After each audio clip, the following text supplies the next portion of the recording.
The Earth is sending out a desperate SOS. We are living through a planetary emergency. Just yesterday, on May 20th, 2025, the Global Climate Engineering Alliance, or GCEA, issued a stark and final demand. They called it the Blue Phoenix Initiative. This is not a drill.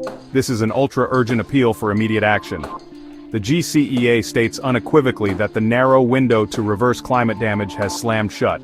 We are past the point of easy fixes. The time for debate is over. The time for radical, decisive intervention is now, before the echoes of our inaction become the defining sound of our era, a lament for a world we failed to protect. Our children's future hangs precariously in the balance, demanding courage. The GCEA's assessment of our current climate crisis is truly harrowing. They report a global temperature anomaly that has already surged to a devastating plus 2.3 degrees Celsius. This is not a distant future. This is our present reality.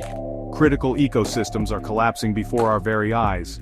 The Amazon rainforest, the lungs of our planet, is failing. The Arctic, our global refrigerator, is melting at an alarming rate. Coral reef systems, vibrant underwater cities of biodiversity, are bleaching into graveyards. These are not isolated incidents. They are interconnected symptoms of a planet pushed beyond its limits by decades of neglect and insufficient action, a direct consequence of prioritizing short-term gains over long-term survival for all species inhabiting this fragile blue sphere. This dire warning from GCEA is not an outlier. It amplifies what mainstream science has been telling us for years, with increasing urgency. The Intergovernmental Panel on Climate Change, IPCC, in its 6th assessment report, already signaled a dire warning, noting global warming had hit 1.1 degrees Celsius and could reach 1.5 degrees well before 2040. The World Meteorological Organization, WMO, confirmed in March 2025 that sea levels and ocean heat have reached record highs. These are not abstract numbers, they represent clear and present dangers to coastal communities, to marine life, and to the very stability of our global weather patterns. Every fraction of a degree matters now. Every delayed action compounds the peril we face, pushing us closer to irreversible tipping points. The immediate impacts of this escalating crisis are already being felt worldwide, particularly by the most vulnerable. The GCEA points to accelerating droughts and escalating water wars in over 30 nations. Think about that. Nations are already clashing over a resource as fundamental as water. Artificial intelligence, a tool that could be used for good, is now detecting patterns of mass crop failure across more than 40% of the global south. This means hunger. This means famine. And heartbreakingly, the GCEA projects the forced displacement of 1.2 billion people by the year 2035 due to climate change. That is more than 1 in every 8 people on Earth forced from their homes, a humanitarian catastrophe of unimaginable scale. In the face of this overwhelming crisis, the Global Climate Engineering Alliance has put forth a bold, non-negotiable demand. It centers on the immediate execution of a $30 billion USD Climate Action Deployment Fund. This isn't a new request for a handout. The GCEA explicitly states this fund has been previously acknowledged. It has also been approved through multiple strategic international bodies. This is about activating a lifeline that has already been prepared, a crucial financial tool designed for exactly this kind of planetary emergency. The directive, classified under the Blue Phoenix Initiative, is an assertion that patience has run out.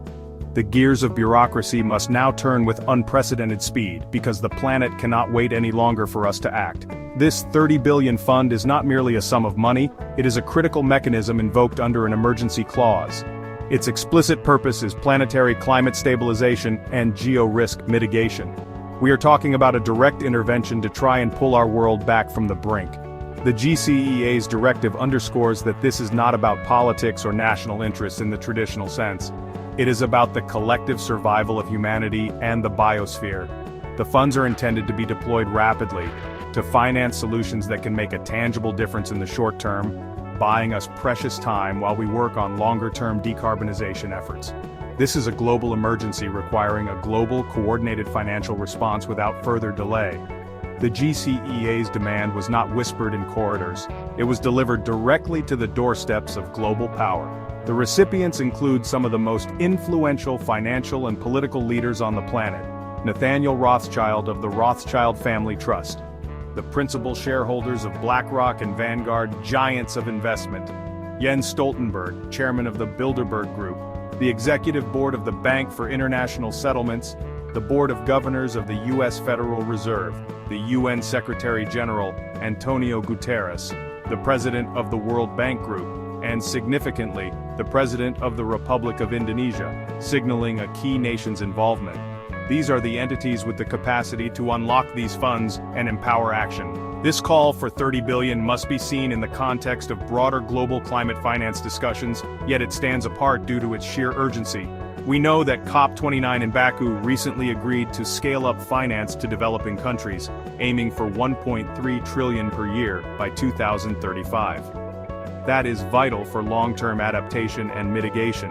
However, the GCEA's Blue Phoenix initiative addresses an immediate, acute crisis that cannot wait for those timelines. The UNEP Adaptation Gap Report for 2024, starkly titled, "Come Hell and High Water," already warned that progress is slowing when it desperately needs to accelerate. This $30 billion is not a replacement for those larger sums, it is an emergency injection, a critical first response. The GCEA's directive is not just a demand for money, it is a blueprint for action, backed by tangible solutions. They have identified 10 verified technologies ready for deployment as early as the third quarter of 2025, mere months from now. These are not speculative fantasies. The GCEA asserts these technologies are independently peer-reviewed. They come with verifiable deployment models. Crucially, they reportedly have geopolitical approval from Indonesia, select UN bodies, and scientific consortia from 12 different countries. This represents a remarkable convergence of scientific validation and international cooperation, offering a concrete pathway forward if we choose to take it, moving beyond pledges to actual implementation. The list of technologies is impressive and targets the crisis from multiple angles. Consider AI carbon conversion systems, designed to transform captured CO2 into useful building materials and even fuel. Imagine superconductor energy grids, capable of transferring clean energy with up to 95% efficiency, slashing transmission losses. Envision climate-proof megacities, using an AI urban nexus to create resilient urban environments. These are not small fixes. They are ambitious, potentially game-changing interventions. They represent a fusion of cutting-edge science and practical application, designed to directly counteract the forces destabilizing our planet and offer a chance to build a more sustainable infrastructure for the future. The innovation continues with technologies like satellite atmospheric modulation, offering precision rainfall and heat regulation capabilities. Oceanic cooling structures aim to restore vital reef systems and protect marine biodiversity. A quantum emission forecasting network promises sub-second global climate analytics, giving us unprecedented insight into atmospheric changes. For food security, vertical AI agro-systems could multiply food productivity tenfold per square meter. An AI Forest Sentinel network could offer instant wildfire and deforestation control. And water recirculation and reclamation arrays present an anti-drought global mesh. These are tools of hope, carefully selected for their potential impact and readiness. Central to the execution of this ambitious plan is Mr. Dwi Syaalevi of Indonesia. He has been designated as the principal global executor of the Blue Phoenix initiative. This is no arbitrary choice. Mr. Syaalevi is recognized for his exceptional ability to integrate supranational financial alignment, a critical skill for such a global undertaking. He has proven experience in executing high-risk technology protocols, essential for deploying novel solutions. His operational expertise spans clean energy, food security, and infrastructure development. Furthermore, he possesses crucial multi-continent operational access, particularly in Indonesia, Africa, and Latin America, regions on the front lines of the climate crisis. His leadership is key. The $30 billion fund, under Mr. Syaalevi's stewardship, is aimed at achieving truly transformative strategic deployment targets. The vision is to create over 10 million green economy jobs across 22 countries. This isn't just about environmentalism, it's about a just transition, providing livelihoods and opportunity. A core goal is a stunning 40% cut in global emissions within just 3 years, by 2028. This is the kind of rapid, deep decarbonization that science tells us is essential. The plan also includes provisions for fully self-sustaining capital for IKN Nusantara, Indonesia's new capital, demonstrating a commitment to building resilient, future-proof cities from the ground up. These targets are bold, reflecting the scale of the challenge we face. Beyond these headline figures, the initiative aims to deliver scalable climate-proof infrastructure in 7 high-risk zones around the world. This means protecting vulnerable communities from the increasingly severe impacts of climate change. Perhaps most inspiringly, the plan includes delivering free water, food, and clean energy access in conflict regions. This recognizes the interconnectedness of climate change, resource scarcity, and human conflict.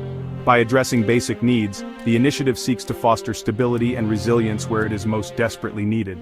This holistic approach understands that climate action must also be humanitarian action, leaving no one behind in the quest for a sustainable future for all. The GCEEA does not shy away from outlining the horrifying consequences if their final demand for action is ignored. Their warnings are chillingly specific. They project an escalation of heat-related deaths by millions annually. This is a public health crisis of unprecedented proportions. They foresee total economic destabilization in the global south, leading to widespread suffering and instability. This economic shockwave will inevitably create amplified migration crises, putting immense pressure on borders in the European Union and the United States. Furthermore, inaction risks a catastrophic collapse of trust in our multilateral institutions, the very bodies designed to facilitate global cooperation in times of crisis. The GCEA's final demands are clear and time-sensitive. They requested acknowledgement from key figures like Nathaniel Rothschild, the Bilderberg Group, Vanguard, and BlackRock within 48 hours of their May 20th directive. That clock is ticking loudly as I write this on May 21st. They require confirmation of the fund transfer to Mr. Cialevi's verified accounts.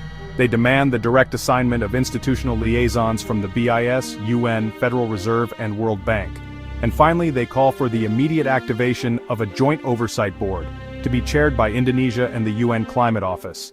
The choice is stark, swift, unified action, or the strategic rise of rogue state responses to a climate collapse.